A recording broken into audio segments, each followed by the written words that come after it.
नेता है उनको ये लगता है कि उनकी कुर्सी हिल रही है कि ये सन्यासी राजनीति कर रहा है, तो सदैव राजनीति और धर्म नीति का तो एक संबंध रहा है कि गृह मंत्री अमित शाह जी ऐसी बड़ी ताकतें जो है इस कार्यक्रम में आ सकती है।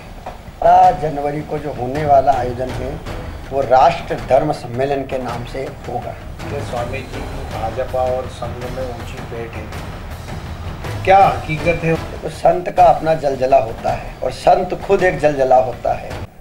मालवा यानी संघ परिवार की नर्सरी, यहाँ पर जो कुछ भी घटता है वो बड़ा ही होता है। नमस्कार, मैं हूं मुस्तफा हुसैन और मेरे साथ कैमरे के पीछे मौजूद है नवीन पाटीदार। और इस समय हमारे साथ ऐसा ही कुछ बड़ा करने वाले मौजूद हैं संत मधुसूदन जी महाराज, जिनका नाम इन दिनों मालवा में बेहद चर्चा में है।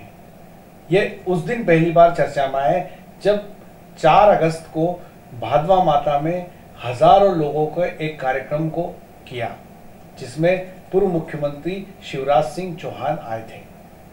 उस कार्यक्रम के बाद अगला कार्यक्रम वे 12 जनवरी को गरोड़ के दूधाखेड़ी माता जी में करने जा रहे हैं। कार्यक्रम वे संत विवेकानंद के जयंती के दिन करना चाहते हैं। इस दिन 1 लाख लोगों को वो इकट्ठा कर रहे हैं।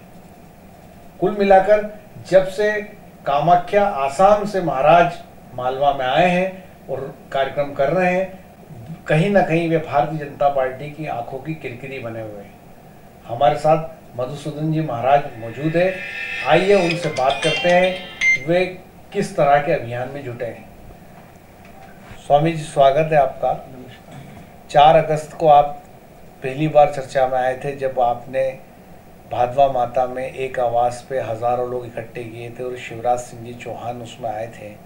वृक्षारोपण का वो कार्यक्रम था, लेकिन देखने में ये आया आपके उद्देश्य पर्यावरण बचाने के ज़रूर रहे होंगे, लेकिन कहीं ना कहीं जो भारतीय जनता पार्टी है उनसे जुड़े लोग उस कार्यक्रम में शामिल थे और जो बीजेपी के नेता है उनको ये लगता है कि उनकी कुर्सी हिल रही है। क्या कहना है आपका? पहली बात तो ये कि साधु सन्यासी केवल देश के लिए जीते हैं, समाज के लिए जीते हैं, समाज के लिए काम करते हैं, जनहित के लिए काम करते हैं। और यदि इन कामों के कारण, आयोजनों के कारण, विकल्पों के कारण जनप्रतिनिधियों को अगर ऐसा लगे कि ये सन्यासी राजनीति कर रहा है, तो सदैव राजनीति और धर्म नीति का तो एक संबंध रहा है कि धर्म जो है पति है, न राजनीति उसकी पत्नी है। और ये भी कहा जाता है कि पत्नी जब बिगड़ती है तो उसके ऊपर पति अंकुश लगाता है। तो हमें न तो नोट की ज़रूरत है, न किसी मंत्री पद की ज़रूरत है, न किसी पद की ज़रूरत है, न चुनाव की ज़रूरत है। हमारा काम है समाज के हित में काम करना, समाज कैसे बढ़े, राष्ट्र कैसे बढ़े, और इसी के लिए निरंतर साधु समाज जो है, संत समाज निरंतर देश के अंदर काम करता है। हमने 4 अगस्त को जो आयोजन किया नीमच ज़िले में, इससे पहले भी बहुत सारे आयोजन किए, जैसे कि 8 अप्रैल 2018 को मंदसौर ज़िले में आकोदड़ा कालिका माता मंदिर पर भारतीय संस्कृति के संरक्षण में 11,11,111 मिट्टी के दीपक लगाकर 5 लाख लोगों को इकट्ठा किया। तो उसके पीछे हमारा कोई राजनीतिक मकसद नहीं था, उसके पीछे धर्म को बढ़ावा देना, लोगों को धर्म से जोड़ना, राष्ट्र हित के लोगों को जागरूक करना, बस यही हमारा उद्देश्य था। और इसी उद्देश्य को लेके प्रकृति के संवर्धन के लिए, संस्कृति के संरक्षण के लिए और राष्ट्र हित के चिंतन और राष्ट्र के प्रति लोगों की भावना जागृत हो, उसी को लेकर के 4 अगस्त को भादवा माता में आयोजन हुआ। स्वामी जी, एक खास बात यह है कि जो कार्यक्रम किया गया था उस कार्यक्रम में इस समय जो देश और प्रदेश के अंदर जो हालात हैं, कोई बड़ा से बड़ा नेता अगर आता है तो 1000-2000 लोग जुटते हैं, लेकिन आपने जो कार्यक्रम किया उसमें 25,000 से ज़्यादा लोग जुटे। दूसरी एक ख़ास बात है, कांग्रेस कहती है कि स्वामी जी भारतीय जनता पार्टी के, क्योंकि उसमें जिन विधायकों के, सांसद के नाम थे सब बीजेपी के। और अगर भारतीय जनता पार्टी की बात करें तो जो पदों पे बैठे हुए लोग हैं वो इस बात से घबराहट में है कि स्वामी जी पता नहीं अगला कौन नया विधायक और सांसद पैदा कर देंगे, क्योंकि जितने बड़े पैमाने पे लोग उस कार्यक्रम में जुटे आपके आह्वान पे, वो चौंकाने वाली बात थी। ये एक अपना अपना उनका विचार हो सकता है। मैं भारत का नागरिक हूँ, भारत का संत हूँ, भारत का अन्न खाता हूँ, भारत की ज़मीन पर रहता हूँ, तो मैं एक भारतवासी हूँ। अब यदि कोई ये कहे कि ये संत भाजपा का है या कांग्रेस का है, तो ये राजनीतिक विचारधारा से चाहे वो कुछ भी सोचे। बाकी आज की स्थिति में हम धर्म का प्रचार करने वाले भारतवासी हैं। सन्यासी किसी का नहीं होता, सब सन्यासी के होते हैं, चाहे कांग्रेस हो, चाहे बीजेपी हो, चाहे अन्य दल हो। स्वामी जी, इस कार्यक्रम में कांग्रेस के लोग क्यों नहीं बुलाए गए? कांग्रेस के लोगों को भी हमने इसमें बुलाया, भाजपा के लोगों को भी हमने इसमें बुलाया। समय पे जो उपस्थित हुआ वो जनता को दिखा, जो अनुपस्थित रहा वो जनता ने नहीं देखा। स्वामी जी, संघ से क्या नाता है आपका? संघ जो है राष्ट्र हित की विचारधारा को लेकर के चलता है। जो संत चाहता है वही संघ चाहता है, और संघ और संत जो है दोनों की विचारधारा एक ही रहती है कि समाज सुधारो, राष्ट्र को जागृत करो और राष्ट्र के हित में ऐसे कार्य हो कि जिससे राष्ट्र बचे। संघ भी एक संत की मार्गदर्शन में चलता है। जो संत के विचार है वही संघ के विचार है, और जो देश हित की बात करता है, मेरा मानना है कि वो सभी संत है जो देश हित की बात करता है।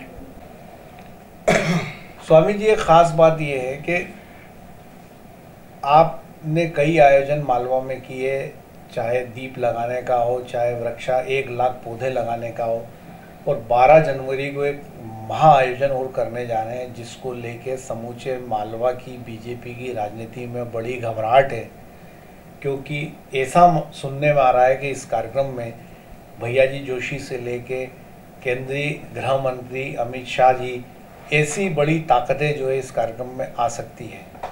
क्या रूपरेखा है आपके कार्यक्रम की? वैसे तो 12 जनवरी को जो होने वाला आयोजन है वो राष्ट्र धर्म सम्मेलन के नाम से होगा, और उस आयोजन का मूल उद्देश्य ये है कि राष्ट्र धर्म सर्वोपरि, बाकी सब बाद में। राष्ट्र का चिंतन, राष्ट्र का हित और राष्ट्र की सेवा, यह सबसे बड़ा धर्म है। तो इसके लिए राष्ट्र के अलग अलग राज्य जो हैं, अलग अलग संप्रदाय के जो संत हैं, अलग अलग विचारधारा के जो संत हैं, अलग अलग धर्मों के जो अनुयायी या उनको मानने वाले जो लोग हैं, उन सबको एकजुट करना, उन सबको राष्ट्रभक्ति से जोड़ना, और एक मंच पर इन सभी को बिठा करके एक मंच के माध्यम से नए भारत की, सांस्कृतिक भारत की, समृद्ध भारत की और समरस भारत की घोषणा का उद्घोष करना, बस यही हमारा उद्देश्य है। स्वामी जी, इसमें भी बीजेपी के ही नेता आएंगे सारे? नहीं नहीं नहीं नहीं, इसमें सारे अन्य दलों के नेताओं का, क्योंकि ये राष्ट्र धर्म सम्मेलन है और धर्म में बीजेपी कांग्रेस ऐसा कुछ नहीं होता है। धर्म सबके लिए है और सब धर्म के लिए है। ये जो खबरें आ रही है कि जो आप स्वामी जी दिल्ली जा रहे हैं, न्योते बांट रहे हैं, बड़े नेताओं को बुलाएंगे, तो लोगों में घबराहट क्यों है? ठीक है, ये आप जब भी कोई आप समरसता का आयोजन करते हैं, आप पर्यावरण सुधार का आयोजन करते हैं, आप लोगों की भलाई की बात करते हैं, लेकिन जब कभी आप कार्यक्रम करते हैं तो नेता लोग डरते क्यों हैं? नेताओं का एक डरना उनकी शैली है, वो उनका एक विचार है, उनका एजेंडा है, और ये तो सनातन से रीति चली आई है कि जब कोई अच्छा कार्य होता है, जब कोई बड़ा कार्य होता है, जब कोई महाकुंभ होता है, तो जनप्रतिनिधियों को कहीं ना कहीं डर रहता है कि इसके पीछे इनका, क्योंकि हर जनप्रतिनिधि जो है वो राजनीतिक दृष्टिकोण से ही उसको देखता है। इसलिए नेताओं में, जनप्रतिनिधियों में इस बात का भय तो रहता है कि ऐसा तो नहीं है चुनावी रणनीति तैयार हो रही हो या चुनाव का एजेंडा हो, तो वो राजनीतिक दृष्टिकोण से उसको देखते हैं। अगर उस दृष्टिकोण को हटा करके देखा जाए तो ये जरूरी नहीं है कि अच्छे काम करने वाले लोग केवल राजनीति के लिए ही समाज सेवा कर रहे हैं। जरूरी नहीं है कि पद पर बैठ के समाज की सेवा की जाए, जरूरी नहीं है कि चुनाव लड़के ही समाज सेवा की जाए। और ठीक है, देश को चलाने के लिए जनता जनप्रतिनिधियों को चुनती है, उनका काम वो करे, हम सन्यासी हमारा काम हम करें, क्योंकि कर्मों के आधार पर सबको अपना अपना कर्म करते रहना चाहिए, और उसी शैली को,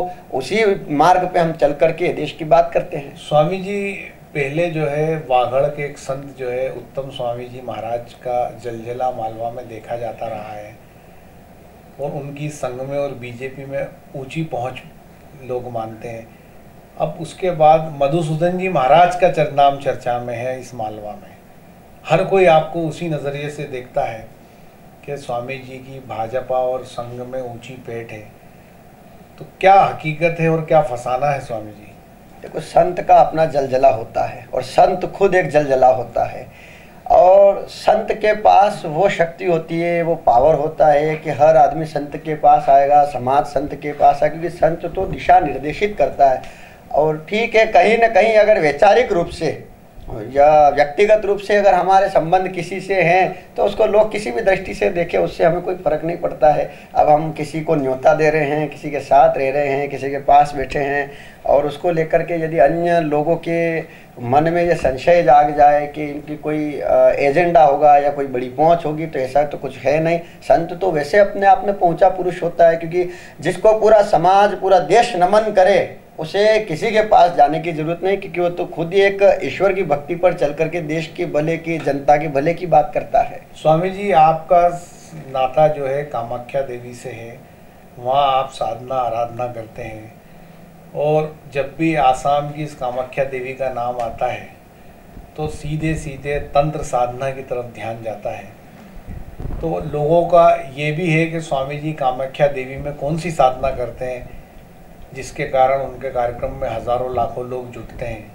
क्या आपकी साधना का और इन कार्यक्रमों के आयोजनों का कोई संबंध है?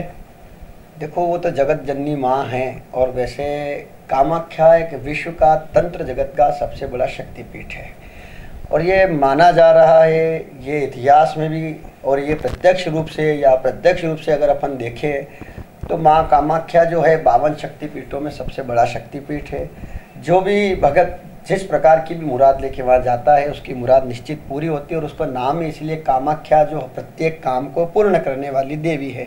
अब चाहे वो भगत हो, चाहे वो जगत हो, जिस कामना को लेकर के भी वहाँ गया उसकी वो कामना पूर्ण हुई है। और माँ कामाख्या मेरी आराध्य देवी है। मेरा नाता वहाँ सनातन से रहा है, मेरा जन्म से नाता रहा है, और कामाख्या की आराधना जो है एक अपने आप में बहुत बड़ी आराधना होती है, साधना होती है, और साधना का फल चाहे संत हो चाहे गृहस्थी हो, साधना जो करता है उसका फल उसे मिलता ही है। तो इसे या भक्ति का प्रताप कहे या ईश्वरी कृपा कहे या उस जगत जननी की कृपा कहे, ये अपने अपने विचार और विवेक के ऊपर निर्भर करता है। धन्यवाद स्वामी जी। ये थे स्वामी मधुसूदन जी महाराज, जिन्होंने अपने वाक चातुर्य से हर उस सवाल को नकारा जिससे जो उन पे राजनीति पे पूछा गया। लेकिन इतना तय है कि आने वाली 12 जनवरी को गरोट के अंदर जो आयोजन होने जा रहा है उसको लेके समूचे मालवा में चर्चा है। स्वामी जी स्वयं अपने सहयोगियों और भक्तों के साथ गांव-गांव में भ्रमण कर रहे हैं, लोगों को न्योता दे रहे हैं, और उनका साफ तौर पे कहना है कि इस कार्यक्रम में 1 लाख से अधिक लोग आएंगे, जिसमें जहां दुनिया के सारे संतों को बुलाएंगे और नए भारत के निर्माण की वो बात करेंगे।